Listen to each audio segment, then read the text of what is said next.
Telugu Desam party రాష్ట్ర అధ్యక్షులు పళ్ళా శ్రీనివాసరావు గారు తన ట్విట్టర్లో తెలుగుదేశం పార్టీ అఫీషియల్ ట్విట్టర్లో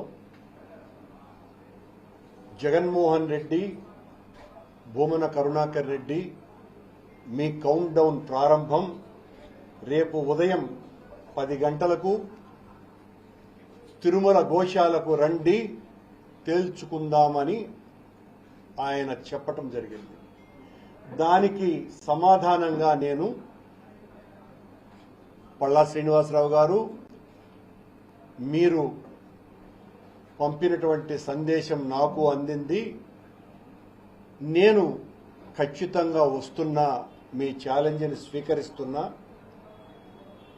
కాకపోతే మీరు తిరుమల గోశాలకు రమ్మన్నారు, తిరుమల గోశాలకు వచ్చి చేసేది ఏమీ లేదు, ఏ గోశాలకు రావాలనో కూడా తెలియనటువంటి అజ్ఞానంలో ఒక రాష్ట్ర పార్టీ అధ్యక్షుడు, అది కూడా ప్రభుత్వంలో ఉన్నటువంటి వ్యక్తి ఈ రకంగా ట్విట్టర్లో పెట్టడం అన్నది భావ్యం కాదు.